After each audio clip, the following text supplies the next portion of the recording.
and welcome to Atop the Fourth Wall, where bad comics burn. Another Patreon-sponsored review time. But I don't think anyone's gonna complain about this one, because it's something I've gotten requests for since I started Secret Origins Month. It's time for the first appearance of the Teenage Mutant Ninja Turtles.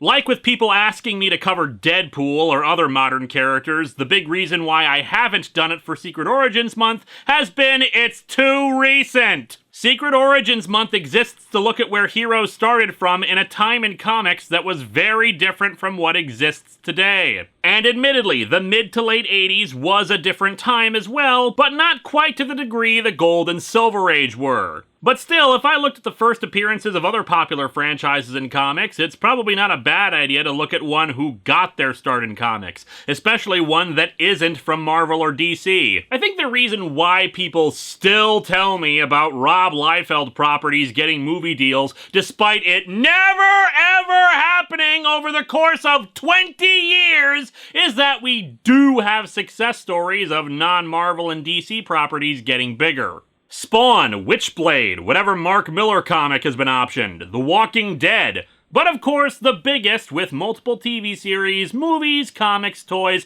and other associated reboots, is Teenage Mutant Ninja Turtles, a goofy name for a goofy franchise.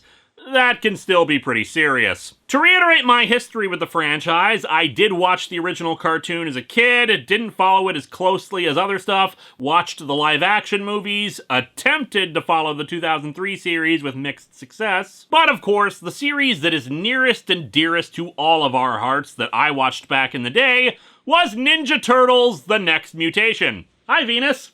But for some reason, it's just not something that's managed to stick with me in the same way other stuff from my childhood has. It's not that I hate it, it's just I'm not really as enthusiastic about it as others. But still, the enthusiasm of others is what got a patron to have me look at this, their first appearance. So how did the Turtles get their start? A doodle. Kevin Eastman and Peter Laird met while working on newspaper comics and fanzine art. Eastman one day doodled a turtle with nunchucks strapped to its arms. Laird was so amused by it, he did his own. Then Kevin did one of 4 turtles with different weapons, calling them Ninja Turtles, with Laird following up with, "Why not Teenage Mutant Ninja Turtles?" And thus it was born, with other things being inspired by sheer absurdity and joking around. Shredder was originally Great Man, conceived of as a villain who put vegetable graters on his arms. The name itself was apparently supposed to be a parody of Skate Man, whose comic I have done at a few live shows. And if you have never seen those live shows, let me assure you, Great Man is more dignified than Skate Man. They changed the name to be less stupid, of course, but then there was Splinter, thought of as a bit of a parody of Stick, a character Frank Miller had retconned into Daredevil's backstory during his run. Deciding to go ahead with the book, they self-published it thanks to a tax refund and a $1,000 loan from Eastman's uncle. Can't say for sure, but I'm going to assume that the loan got paid back in full and then some. Calling themselves Mirage Studios because they didn't actually have a studio, they did an initial run of about 3,000 copies, and thanks to a press kit sent out, the book got a ton of coverage and exposure, allowing the initial orders to be quickly sold out and led to multiple printings of the books. And multiple rip-offs, including one we saw with Solson's Sultry Teenage Super Foxes. Yeah, it was only the name they ripped off, but still, Solson also published a few other Ninja Turtles-related items, though I have no idea if they were officially licensed. Still, official licensing and merchandising is how Eastman and Laird soon had an empire, especially when in 1987, the original 5-episode miniseries for the Turtles aired in syndication. There's certainly a lot more I could get into, how the comic was a parody of Frank Miller works and a few other influences, how the book affected the lives of Eastman and Laird, the changes made, the impact the TV show had, but I think at this point it's best to just get into the comic itself. So let's dig into Teenage Mutant Ninja Turtles #1 and see how this phenomenon started.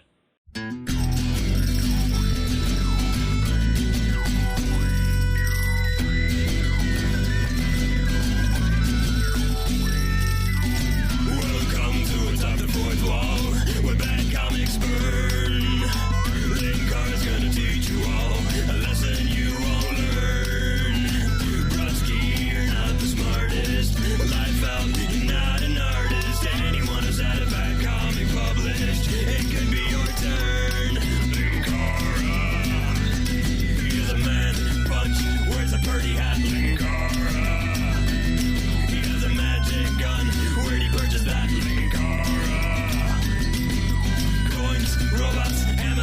sucks, Linkara. This comic sucks, Linkara.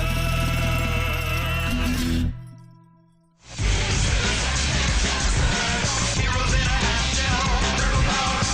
Give 'em hell, give 'em shell, give 'em the story you won't live to tell. Reading from a 2009 free comic book day reprint of the book, but it's still the original cover, so we're still good there. Looking at it from my own sensibilities, it's odd. Usually black and white books still have a full color cover, but this one it's just black, white, red, and pink. It's just the turtles standing on a rooftop, no way of distinguishing them aside for the different weapons they carry. Even that is a bit suspect, since the one I presume to be Donatello still has a sword holstered in his shell. The art is a bit different even from the interiors, as the turtles are made up of cross-hatching lines all across their bodies so that they kind of blend into the building a bit. I wonder if that's by design, given the strike hard and fade ninja thing that's a recurring phrase for the series. We open with a close-up shot of Leonardo's eyes and bandana, which seems to have quite a bit of mud on it. My name is Leonardo. My brothers and I made a wrong turn somewhere. I'd actually start watching the Wrong Turn movies if they featured the Ninja Turtles fighting inbred cannibals. They're trapped in an alley, confronted by 15 members of the Purple Dragons. The only way they'll let us out of here is if we're dead. All right, bros, start stabbing yourselves! I hold my katana in a relaxed ready position. To my left, Donatello and Michelangelo follow suit with bow staff and nunchakus. With his sai, Raphael guards my right side. I sense his body quivering with tense energy, waiting to be triggered in savage, slashing release. For the 9th time, Leo, I really have to pee! Dear Lord, look at the size of that sword. Is it still technically a katana when it's the size of a Buster sword? You're dead, freaks! Nobody trespasses on Purple Dragon Turf and gets away with it, especially when they're wearing stupid turtle costumes. Look, I know the costumes are crap, but the budget on this wasn't that big, and we need to talk about the new blue line from Los Angeles to Long Beach. He's wrong. We're not wearing costumes. We're CGI! One thing that's different about this original version that I don't think has ever really carried over into other media, and I'm sure it probably has, but I've never seen it, the originals have tails. I mean, they're unfortunately placed in this image, but yeah, there they are. Although this is an indie comic, those could be dicks, in which case I'm actually reading the start of Las Tortugas Pinjas. The Purple Dragons gang is apparently made up of 70s disco fans based on some of these clothes. However, they are intelligent enough, as Leo points out. Only a few of them are trying to fight hand-to-hand with the turtles, instead just pulling out guns and firing on them. Somehow, this does not kill the turtles. Well, I suppose they are ninjas. And Raph goes to town. Raphael loves this stuff. You could say he's cool but rude. The turtles take out several of them. Who are these guys? I don't know, but you ever think about the fact that, well, they're just naked? Like, all the time? Don't know, some kind of freaks. But even freaks can bleed. Cut 'em! Yes, we can bleed, but our blood tastes minty. And so can you. Well, yeah, Leo, that's kind of the point they were making, that living things can bleed. Anyway, having defeated the Purple Dragon Gang, presumably killing if not maiming a few of them, our heroes run off as they hear police approaching. We do not like to run from those who could be our allies, but they would not understand us. Our native language is actually Portuguese. The storm drains beckon. We are never far from a means of escape or concealment. Nor are you far from a means of anti-gravity, as shown by Mikey here just floating in the air. For we are trained in the art of ninjutsu. We strike hard and fade away. We hit things so hard we ourselves dissolve from the impact. The turtles return to their very well-decorated and cozy lair in the sewers, which apparently has an automatic door built into a brick wall. Why is it that their secret, well-kept, high-tech base in the sewers is the most plausible part of the turtles' mythos? Splinter is waiting for the four as they return. Ah, my sons, you return at last. You have fought and won, Master Splinter, against 15 foes. Upon reflection, my sons, perhaps violence is not the answer to our problems. We must form a rock band! You have done well. Your ninja skills are near their peak. You have but one ninja skill left to master. ninja-style dancing! Ninja, ninja, rap. Ninja, ninja, rap. Go, ninja, go, ninja, go. Go, ninja, go, ninja, go. I have foreseen this night for many years. Now it is time. Time for you to be told of the mission for which I have trained you these past 13 years. I didn't tell you the details of it until now because, well, I'm kinda lazy, and in the past you've only defeated 14 people at a time. To help you understand the purpose of this mission, I must speak of my life and how you came to be. Now you see, when a turtle and a person love each other very much... Splinter tells the tale of 20 years ago when he was the pet rat of a martial artist named Hamato Yoshi. He was intelligent enough to study Yoshi's movements and do them too. Yoshi was a member of the Foot Clan and was in a relationship with a woman named Tang Shen. However, another ninja also loved Shen and demanded she be with him, even beating her up for her refusal. When Yoshi walked in on this, he killed the guy and saved Shen. But Yoshi's shame was great. By killing another member of his clan, he had dishonored himself. His choices were simple, but not easy. Should he deal with the corpse before or after dinner? He and Shen were really hungry. Instead of taking his own life and hoping for honor in the next life, he and Shen decided to flee to America and start anew, forming a martial arts school in New York City and prospering. However, the dead guy's brother, Oroku Saki, was pretty pissed off about this and swore vengeance. The 7-year-old Saki vowed vengeance on Yoshi. The Foot took hold of Saki's anger and used it to bend him to their own purposes. Saki began intensive training in the ninja's art and soon surpassed his teachers. As he grew older, his hatred of Yoshi grew deep and bitter. How did you know about the parts you weren't there for?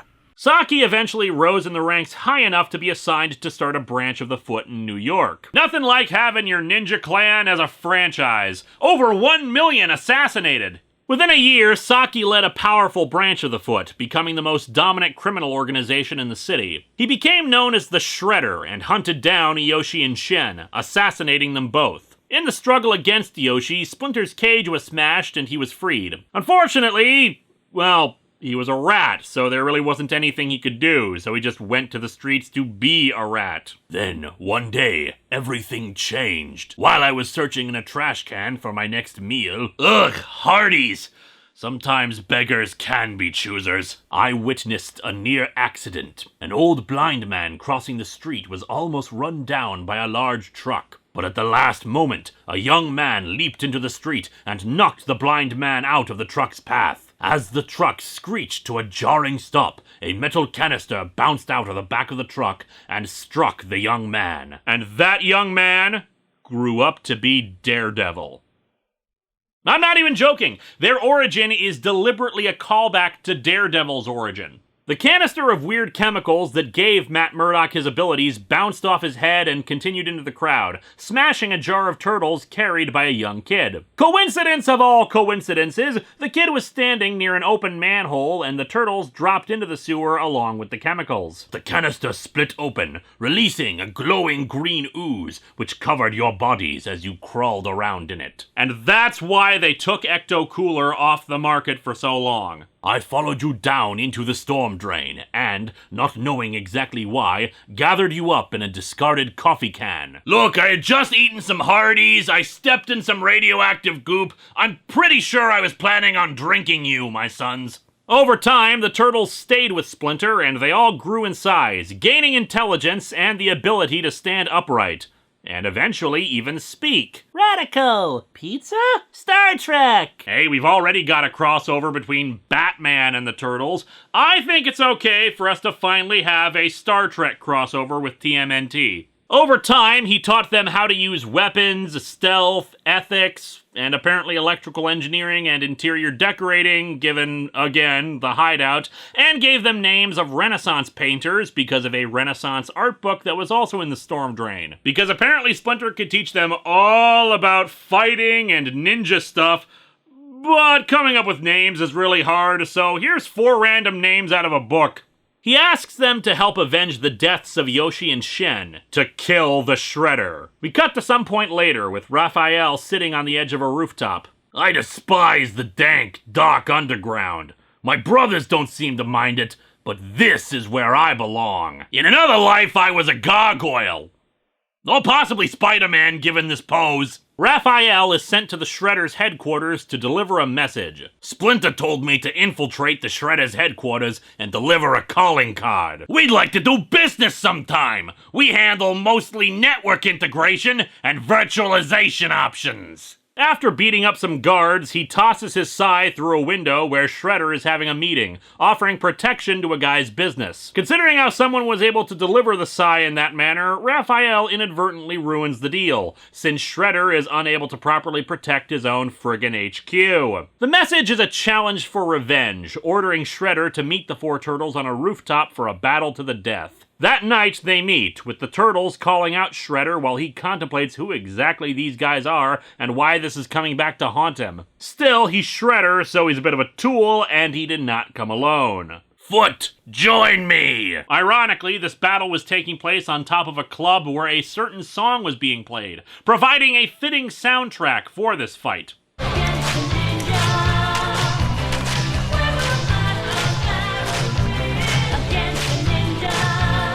A fight scene ensues, with the Turtles eventually being victorious against the Foot Ninjas, but as Shredder notes, the Turtles were not unscathed in the fight, with multiple bleeding cuts on them. Still, our heroes make their attempt, first attacking Shredder one at a time. They get some hits and cuts off, but he stands his ground pretty effectively. Leo realizes that he's just too skilled for them to take on one at a time, so he recalls Splinter's tactics for fighting like a group and attacking from a distance. As such, they start throwing weapons at him, like shurikens. Look at this.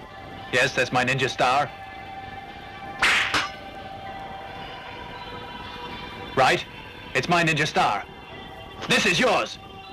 They kick his ass pretty hard, though he still manages to get a few hits off, particularly kicking Donnie away. However, Leo manages to stab him, but good. So, finish it, fools. I am helpless. Slay me now. We turtles are not dogs without honor. Leo, that is very racist of you to say about dogs. Show some damn respect for your canine brothers. Leo offers him his sword so he can commit seppuku and regain his honor, but Shredder has a different idea. Detonate a thermite grenade to kill him and the Turtles. Fortunately, Donatello makes up for him getting kicked before, tossing his bow staff hard enough to knock Shredder and the grenades off the roof. It goes boom, and thus it's over. And just look at how happy they all are about it. It's over, my brothers. Our mission is accomplished. Our master's master is avenged. And it's a good thing that we only have the one enemy. I mean, can you imagine if we had to fight against, like, a brain alien or other mutated animals?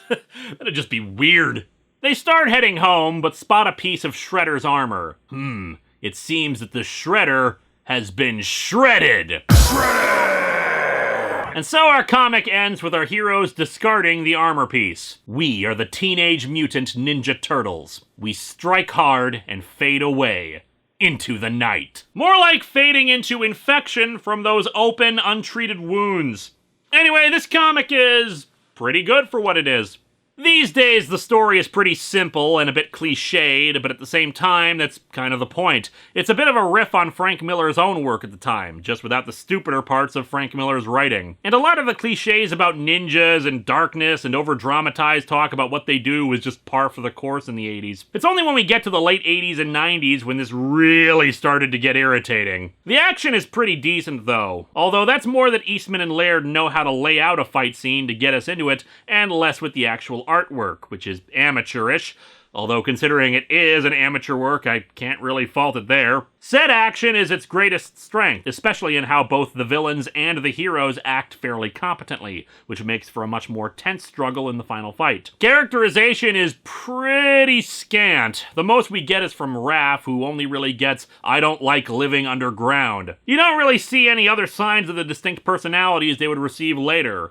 Then again, they hold that grimace expression for the entire comic, never expressing any other emotions, so they're all pretty interchangeable like that anyway. I should note on an artistic level that my scans here come from a 2005 reprint where a lot of the shading has been altered or removed, giving it a much starker black and white feel. I kind of prefer this because it looks cleaner, but I understand why others might prefer the heavier amount of shading other prints have, including the comic in my hands. Hell, the shading actually does make it clearer in my printed comic that the explosion happened and killed Shredder. There's also a colorized version out there. Not sure if the trade for it is still in print, but Comixology has it if you're interested. Overall, it's not great, but I can see why people would love the book in the 80s and how it would influence so much in the future. Next time, we step away from Patreon-sponsored reviews so that we can get ourselves deeply, deeply into trouble.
You may not believe this, but this is not the first time the Ninja-style dancer has gotten himself involved in the Turtles franchise.